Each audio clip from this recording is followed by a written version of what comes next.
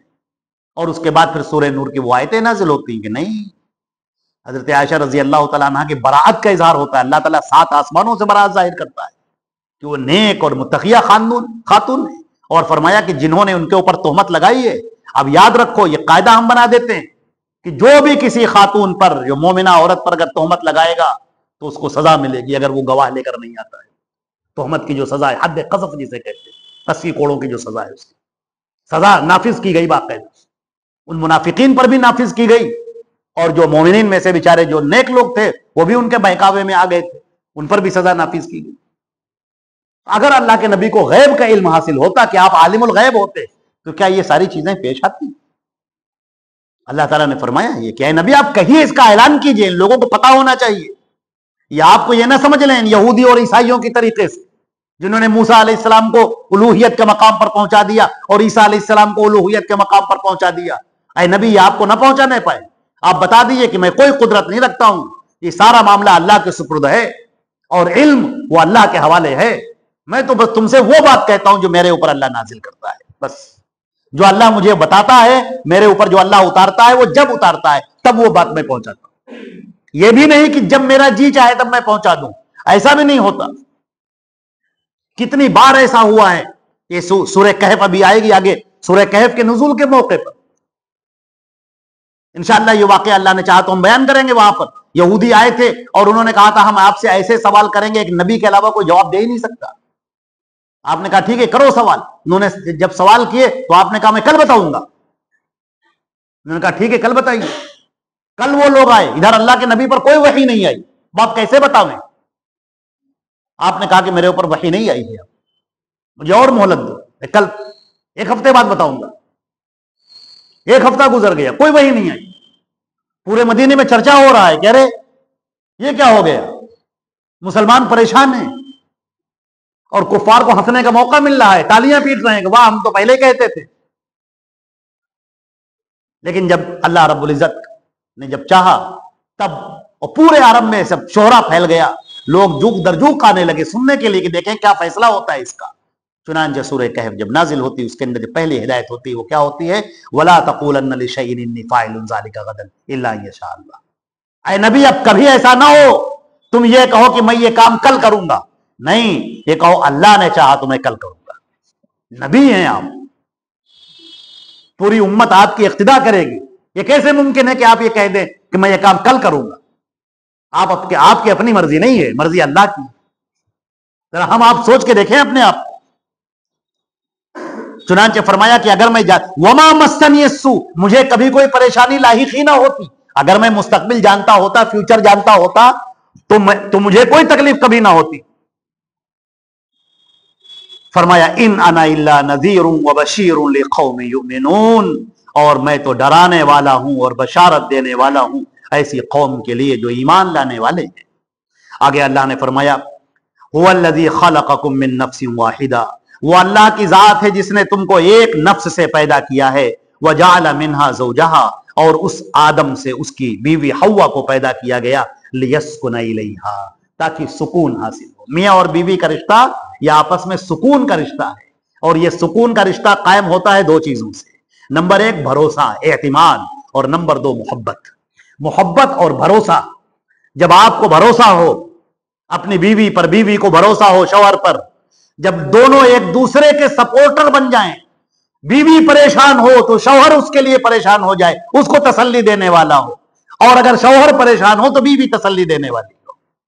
اگر شوہر کی کمائی کم ہو تو بیوی کہے کوئی بات نہیں, ہم آدھی روٹی کھا لیں گے, پیار محبت سے رہیں گے, اور شوہر اپنی محبتیں نچھاور کرنے والا ہو. ایک عورت کو اپنے شوہر سے سب سے زیادہ جو چیز چاہیے وہ اس کی محبت چاہیے, اس کی توجہ چاہیے. عزیزان محترم یاد رکھیں, یہ دو چیزیں ایسی ہیں جو ہماری زندگی کو, شوہر اور بیوی کی زندگی کو شاندار بناتی ہیں. شوہر کی جانب سے بے انتہا محبت اور بھروسہ, اور بیوی کی جانب سے بے انتہا محبت اور بھروسہ. یہ دو چیزیں جب ہوتی ہیں تو زندگی انتہائی پرسکون ہو جاتی ہے. اور جب دلوں کے اندر چور بیٹھا ہو تو پھر زندگی اجیرن ہو جاتی ہے. پھر شیطان وسوسے ڈالتا ہے, اور شیطان تو چاہتا ہی ہے کہ شوہر بیوی سے اور بیوی شوہر سے دور ہو جائے. لہذا وہ اس کے کان میں کچھ پھونکتا ہے, وہ اس کے کان میں کچھ پھونکتا ہے, تاکہ دونوں ایک دوسرے سے دور ہو جائیں. اور کچھ ہم بھی کشیدہ ہیں, کچھ وہ بھی کشیدہ ہیں, اور بیچ میں یاروں نے کچھ اس کو ہوا دی. جب معاملات آپس میں طے کرنے کے بجائے ایک دوسرے سے ڈسکس ہونے لگتے ہیں, کوئی دوسرے سے بیان کر رہا ہے, وہ دوسرے سے بیان کر رہا ہے, پھر وہ کچھ اور مشورہ دیتے ہیں, پھر وہ کچھ اور مشورہ دیتے ہیں, اور جن کا آپس کا معاملہ ہے وہ حل کرتے ہی نہیں بیٹھ کے. ہمیشہ شوہر کو بیوی سے شکایت ہو فوراً اس کو کہنا چاہیے, بیوی کو شوہر سے شکایت ہو اس سے کہنا چاہیے, آپس میں مسئلے کو حل کر لینا چاہیے. اور اس میں سب سے بڑی بات, دو چیزیں میں نے عرض کی ہیں, ان دو چیزوں کو اگر مضبوطی سے تھام لیا جائے. پہلی بات یہ ہے کہ ایک دوسرے پر بھروسہ اور اعتبار, اور دوسری بات محبت. محبت جو انسان کے دل میں ہے اپنی بیوی کے لیے, بیوی کے دل میں ہے محبت اپنے شوہر کے لیے, نہیں, اس کا اظہار ہونا چاہیے. یہ اگر محبت ہے لیکن اس کا اظہار ہونا چاہیے, وہ چیز سامنے ہونی چاہیے, اپنی زبان سے اظہار ہونا چاہیے, اپنے عمل سے اظہار ہونا چاہیے. لہذا اس محبت میں کبھی یہ پزمردہ نہیں ہونا چاہیے, چاہے جوانی ہو اور چاہے جوانی سے آپ بڑھاپے کی طرف مائل ہو, لیکن بیوی تو وہی ہے. لہذا اس کی محبت میں کبھی کمی نہیں کرنی چاہیے, نہ شوہر کو نہ بیوی کو. بیوی کو چاہیے شوہر کے لیے سجے سنورے, اچھے سے اچھا کھانا بنائے, نہیں کر سکتی غربت کی زندگی, پیار سے بولے, محبت سے بولے, اچھی طرح بیٹھے, اس کو سخت الفاظ میں مخاطب نہ کرے, سخت الفاظ میں باتیں نہ کرے, اس سے اس کے دل کو چوٹ نہ پہنچائے. اور شوہر کو چاہیے کہ بیوی کو اگنور کرنا سیکھے, اگر اس سے کچھ غلطی ہو جائے, کوئی بات ہو جائے, وہ بھی بیچاری پریشان ہے. لہذا اپنے سخت جملوں کے ذریعے مائکے والوں کو برا بھلا کہہ کر, عورت کو پھوہڑ اور کچھ کہہ کر, ڈانٹ کے ڈپٹ کے اس طریقے سے نہ رکھے. نہ آپ بادشاہ ہیں نہ وہ آپ کی رعایا ہے, نہ آپ مالک ہیں نہ وہ آپ کے نوکر ہے. آپ دونوں رفیق حیات ہیں, ایک سفر میں شریک حیات ہیں, شریک زندگی ہیں.